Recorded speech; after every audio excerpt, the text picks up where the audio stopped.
Assalamualaikum warahmatullahi wabarakatuh. Selamat datang di channel Nabla Education. Oke ya teman-teman, di video kali ini kita akan membahas soal ujian KSM lagi tahun 2021 untuk tingkat kabupaten kota dan mata ujian MI atau IPA. Nah, soal ini akan kita jadikan sebagai soal prediksi sekaligus bahan belajar ya bagi adik-adik atau bapak ibu guru yang mau membimbing siswa-siswanya untuk mengikuti ujian KSM di tahun ini.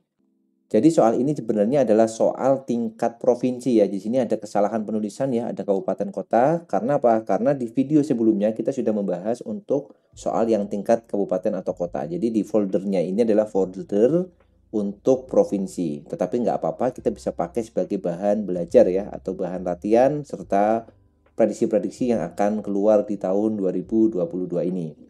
Oke ya, kita akan bahas soalnya. Di sini nanti akan ada sekitar, kalau kita lihat di sini ada 40 soal ya. Jadi 40 soal yang terbagi menjadi 20 soal fisika, bagian fisika, dan 20 soal bagian biologi. Dan yang kita bahas adalah bagian fisikanya saja ya. Banyak sekali komentar yang kenapa nggak mulai dari nomor 1. Karena di channel ini kita tidak membahas tentang biologinya. Kita hanya membahas untuk bagian-bagian yang berkaitan dengan fisika. Oke ya, kita mulai pembahasannya dari soal nomor 1. Oke, ini soalnya ya. Jadi soal nomor 1 sudah dinyatakan dalam bahasa Arab seperti ini ya. Bagi teman-teman yang bisa berbahasa Arab dengan baik, mungkin sudah mengetahui maksud dari soal ini, tapi saya menggunakan Google Translate dan inti dari soal ini adalah seperti ini ya. Jadi ada benda bermasa 100 kg, kemudian dia itu diberi energi sekitar 9.800 Joule dan berada pada tempat yang punya gravitasi 9,8 meter per sekon kuadrat. Nah, pertanyaannya benda ini nanti akan naik setinggi berapa, kan seperti itu. Jadi ini adalah pertanyaan tentang energi potensial ya. Jadi misalkan kita punya benda seperti ini, ada bola ya, kita anggap bola aja di situ dan dia diberi energi sebesar 9.800 Joule, otomatis dia akan naik kan nanti. Dia akan naik sampai ke atas. Nah, pada saat di atas ini, di bagian atas ini dia punya energi punya ketinggian berapa ini? Hanya berapa? Nah, tingginya sama dengan berapa? Maka kita bisa menggunakan persamaan dari energi potensial ya. Sudah dipelajari kan bahwa energi potensial yang dimiliki benda itu persamaannya adalah massa dikalikan percepatan gravitasi dikalikan ketinggian ya. Energi potensialnya adalah 9.800, kemudian massa bendanya adalah 100, dikalikan gravitasinya itu 9,8 ya, nggak pakai 10 karena di soal disebutkan 9,8. Kemudian dikalikan ketinggian atau hanya. Nah, sudah dapat jadi 9.800 itu sama dengan 980 dikali dengan H. Otomatis H-nya adalah 10 meter ya. Hanya berarti di sini 10 meter. Oke, dapat ya. Untuk yang nomor 1 cukup mudah, kita dapat jawabannya yang C. Oke ya, seperti itu. Kita lanjut ke nomor 2. Oke, ini soal nomor 2 ya. Soalnya tadi berbahasa Arab, sekarang berbahasa Inggris ya. When an object is given a force of 30 Newton, it will accelerate at 3 meter per second square ya. If the object is given a force of 55 newtons, the magnitude of the object's acceleration is bla bla bla bla meter per second square. Jadi ini tentang gaya dan percepatan. Otomatis apa yang kita pelajari di sini? Kita di sini akan menggunakan yang namanya hukum 2 Newton ya. Jadi hukum 2 Newton. Apa persamaan untuk hukum 2 Newton? Hukum 2 Newton itu punya persamaan F itu sama dengan massa dikalikan percepatan ya. Jadi F itu simbolnya ya F aja, ini gaya, kemudian massa itu simbolnya M dan percepatan simbolnya adalah A. Nah, dengan menggunakan persamaan ini, untuk bagian pertama perhatikan, di sini ada gaya 30 Newton, ternyata percepatannya 3 meter per second kuadrat ya. Accelerate itu berarti dia dipercepat ya, force-nya itu 30 Newton. Maka dari yang pertama ini kita bisa menggunakan 30 itu sama dengan massa dikalikan 3 kan? Karena akselerasinya 3. Berarti dapat massanya berapa? Massanya itu berarti 10 kg. Nah, kita dapat nih untuk massa dari benda yang diberi gaya tersebut, yaitu 10 kg. Kemudian dia diberi gaya lagi 55 Newton, maka gunakan lagi percepatan ini tapi dengan gaya 55 Newton. Sama dengan massa bendanya itu tidak berubah, maka massanya sama-sama 10 kg. Ini 10. Nah, kita akan mencari percepatannya. A-nya akan kita cari di sini ya. The magnitude of the object's acceleration is bla bla bla bla meter per second square. Kita akan nyari A-nya. Berarti A-nya adalah 55 dibagi 10. 55 per 10, otomatis nilainya akan sama dengan 5,5 meter per second kuadrat ya. Maka kita dapat juga untuk yang nomor 2, jawabannya yang D ya, cukup mudah. Jadi teman-teman sudah belajar dulu ini tentang hukum 2 Newton itu. Kita lanjut di nomor 3. Data perubahan kecepatan sebuah benda yang bergerak lurus disajikan dalam tabel berikut. Oke, kita diberikan tabel, ada massa, ada kecepatan awal, ada kecepatan akhir ya. Usaha yang paling besar dilakukan oleh benda nomor titik-titik. Oke, ini konsep yang dipakai adalah konsep tentang usaha. Jadi kita akan belajar konsep usaha. Di sini yang diketahui kecepatan awal, kecepatan akhir ya. Maka kalau kita mencari usaha berdasarkan kecepatannya, kita bisa menggunakan persamaan ini ya. Atau konsep yang dipakai adalah usaha itu sama dengan perubahan energi kinetik ya. Jadi usaha itu bisa gaya dikalikan perpindahan, bisa juga adalah perubahan energi kinetik. Usaha itu simbolnya apa? Simbolnya W ya, singkatan dari work kan. Perubahan energi kinetik kita sebut sebagai delta EK. Jadi apa arti delta di sini? Delta itu artinya perubahan.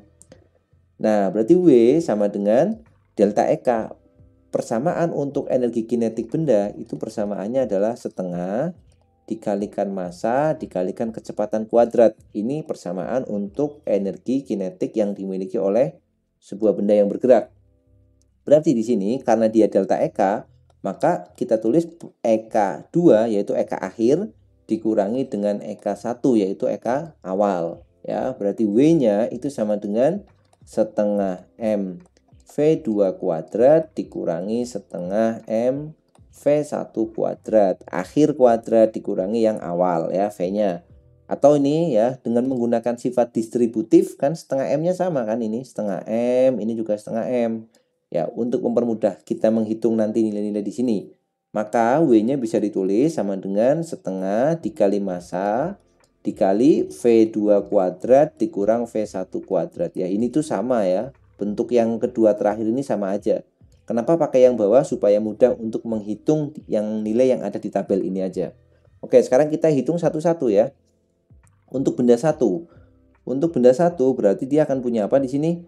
Setengah, berarti W1 sama dengan setengah kali 8. Setengah kali 8. Kemudian V2 kuadratnya berarti 4 kuadrat. 4 kuadrat dikurang 2 kuadrat. Nah, seperti ini. Setengah kali 8 itu 4. Ya, ini 8 bagi 2 itu 4. Dikalikan dengan 16 dikurang 4. 16 dikurang 4 itu 12. Jadi 4 dikalikan 12 sama dengan 48 Joule. Berarti yang pertama ini nilainya 48 Joule. Yang kedua dengan cara yang sama ya. W2 itu berarti langsung kita hitung setengah dikali 8 sama di sini. Langsung ya dengan cara yang sama ini. Berarti 5 kuadrat itu 25 dikurang dengan 2 kuadrat itu 4. Nah, setengah kali 8 itu 4, dikali 25 dikurang 4 itu 21. Maka ini akan sama dengan 84 Joule ya. 84 Joule. Yang nomor 2 itu 84 Joule. Yang nomor 3, usaha yang dilakukan oleh benda ketiga itu berarti setengah kali 10 dikali, perhatikan di sini 4 kuadrat itu 16 dikurang dengan 0 kuadrat itu berarti 0. Oke, berarti setengah kali 10 dikali 16 ya. Berarti ini yang kita kalikan ini aja, 10 kali 16 itu 160 dikali setengah berarti 80 Joule. Maka yang nomor 3 ini 80 Joule usahanya. Dan yang terakhir yang nomor 4 itu W4 itu berarti sama dengan setengah kali 10 dikali dengan ini 6 kuadrat itu berarti 36 dikurang dengan 3 kuadrat itu 9 ya. Kenapa harus dikuadratkan nih? Teman-teman lihat di sini persamaannya dia pakai kuadrat dan kuadrat ya. Maka di sini 6 kuadrat 36 dikurang 3 kuadrat itu 9. Berarti setengah dikali 36 dikurang 9 itu 27 ya. 27 itu berarti dikali 10 270. 270 dibagi 2 berarti 135. Maka ini 135 Joule.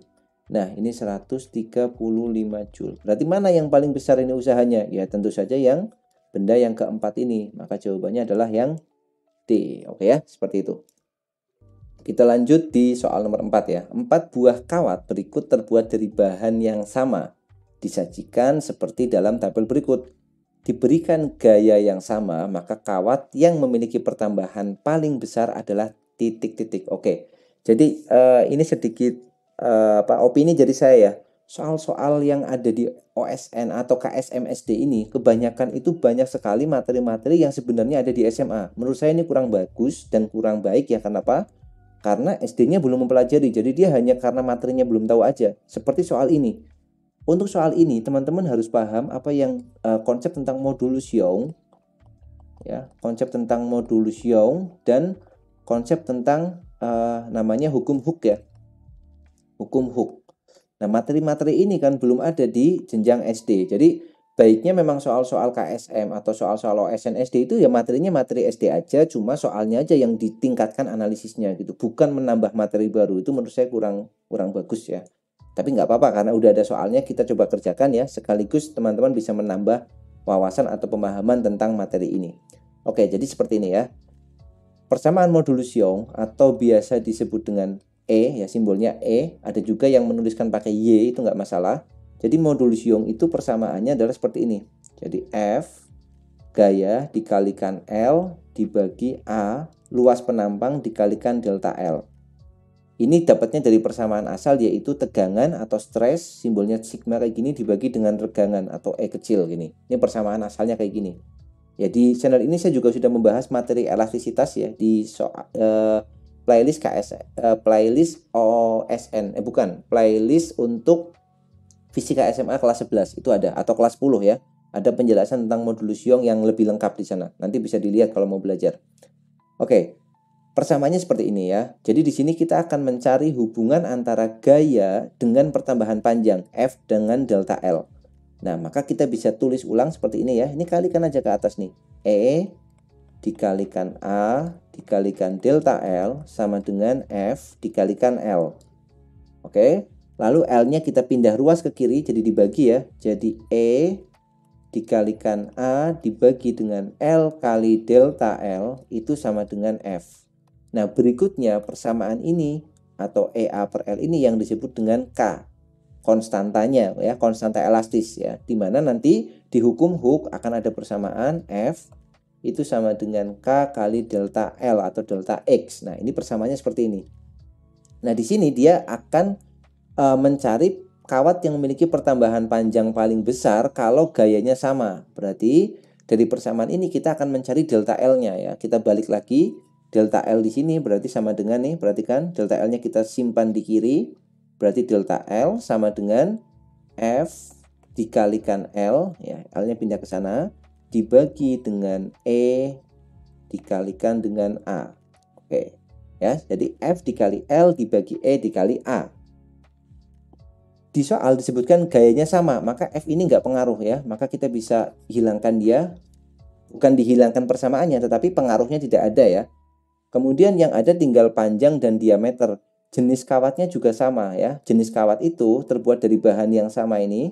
Itu artinya modulus Young-nya sama. Berarti E-nya juga sama. Ini nggak ada pengaruh juga. Maka tinggal L sama A aja. Berarti delta L sebanding dengan L dan berbanding terbalik dengan A. Kita buat lagi yang lebih jelas lagi. L itu tetap kita tulis L. Dibagi dengan A itu biasanya kawat bentuknya adalah penampangnya bentuknya lingkaran. Karena ini ada diameter, maka kita pakai ini 1/4 luas lingkaran ya, pi kali diameter kuadrat. Atau kalau pakai jari-jari pi r kuadrat, itu sama aja. Nah, yang harus teman-teman perhatikan adalah hubungan antara delta L dengan yang ini aja. L dibagi D kuadrat. Kita akan cari ini ya. Caranya sama dengan yang nomor sebelumnya tadi ini. Kita akan cari satu-satu ya. Untuk delta L1 nih ya. Kita tulis ini, delta L1 berarti masukin aja L dibagi D kuadrat.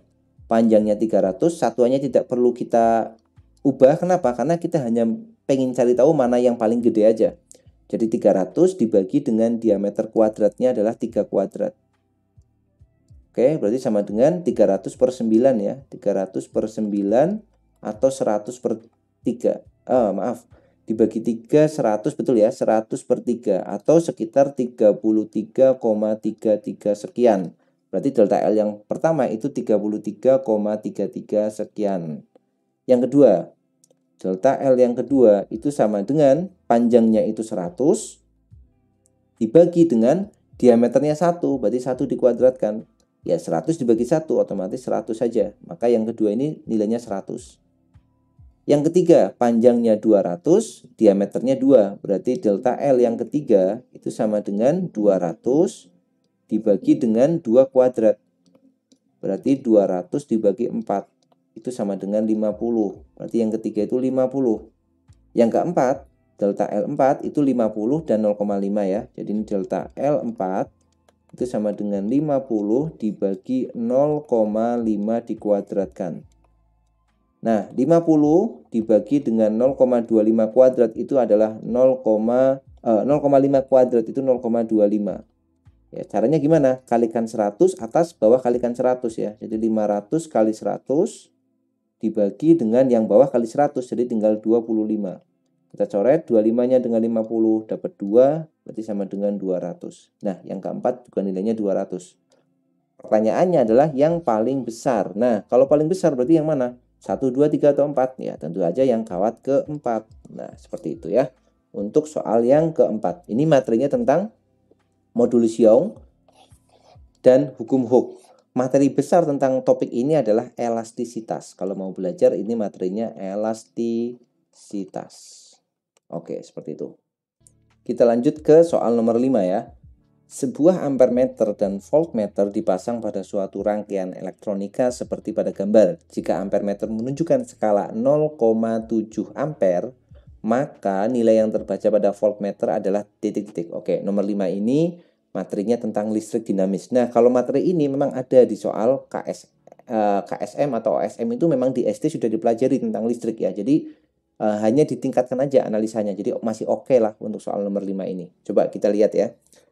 Yang pertama, teman-teman harus tahu dulu tentang konsep seri dan paralel ya. Jadi seri dan paralel, kemudian cara membuat rangkaian pengganti atau hambatan pengganti dari susunan resistor. Jadi untuk mengerjakan soal ini, langkah pertama adalah kita sederhanakan dulu bentuk yang ini. Nah, ini kan apa ini? 4 dan 3 itu kan dirangkainya paralel ya. Ini rangkaiannya paralel. Nah, kita cari dulu R penggantinya. Caranya adalah 1/R paralel itu sama dengan 1/4 ditambah 1/3. Samakan penyebutnya 12 ya kan. 12 bagi 4 itu 3 ditambah 12 dibagi 3 itu 4. Berarti sama dengan 7/12. Berarti R paralelnya itu sama dengan balik aja 12/7. Nah, sudah ya. Berarti yang 4 dan 3 ini berubah jadi 12 dan 7. Maka rangkaiannya jadi seperti ini. Nah, cukup satu aja kita tulisnya. Di sini 3 ohm, di sini 12/7 ohm. Seperti itu. Kemudian berikutnya adalah di sini akan ada arus yang mengalir di 3 ohm ini adalah 0,7 ampere. Jadi di sini arusnya I, arus itu simbolnya I, 0,7 ampere. Nah, konsep berikutnya yang harus tahu adalah konsep rangkaian seri. 3 ohm dan 12/7 ohm itu dirangkai seri. Karena dia rangkaiannya seri, kalau seri itu yang harus dipenuhi adalah arusnya sama, I-nya sama. Berarti yang mengalir pada 12/7 ohm itu juga harus I-nya harus 0,7 ampere. Oke ya, itu konsep berikutnya sudah. Berikutnya lagi, yang harus diketahui lagi adalah tentang hukum Ohm. Ya, persamaan tentang hukum Ohm, yaitu tegangan itu sama dengan V itu simbol dari tegangan ya. Nanti silakan kalau mau belajar ditulis sendiri untuk artinya. V itu adalah tegangan sama dengan arus itu I dikali hambatan itu R. Jadi V sama dengan I kali R. Nah, sekarang kita tinggal cari nih. Pada hambatan yang sebelah kiri berarti V-nya berapa? V-nya adalah 3 dikali 0,7. Maka sama dengan 2,1 ampere. Pada bagian yang kanan itu berapa V-nya? V-nya adalah I-nya adalah 0,7. Oh, ini kebalik boleh ya. R kali I juga boleh. R dikalikan I ini sama. Jadi 12/7 dikalikan arusnya 0,7. 0,7 itu 7/10 ya, sama aja. Berarti V-nya adalah 1,2 ampere. Volt ya, maaf. 1,2 volt. Nah, ini harusnya kita ganti dulu ke volt nih di sini. Nah, sudah ya. Berarti pada bagian yang kiri ini tegangannya adalah 2,1 volt, pada bagian yang kanan itu tegangannya adalah 1,2 volt. Pertanyaannya, berapa nilai yang terbaca pada voltmeter? Voltmeter ini mengukur dari kiri sini sampai kanan sini. Maka dia mengukur 2,1 ditambah 1,2. Berarti V-nya ini nanti akan mengukur nilainya adalah jumlahin aja. 2,1 plus 1,2. Jadi jawabannya adalah 3,3 volt ya. Berarti jawabannya yang mana? Yang B. Oke. Nah, gitu ya. Untuk bagian pertama kita sampai di nomor 5 dulu ya, biar nanti tidak terlalu banyak, satu video paling enggak teman-teman sudah belajar beberapa konsep gitu, terus nanti aplikasikan di soal-soal latihan yang lain seperti itu. Oke, terima kasih di kesempatan kali ini sudah menonton videonya sampai selesai. Kalau ada masukan atau ada kritik tentang penyelesaian soal-soal ini, silahkan tuliskan di kolom komentar.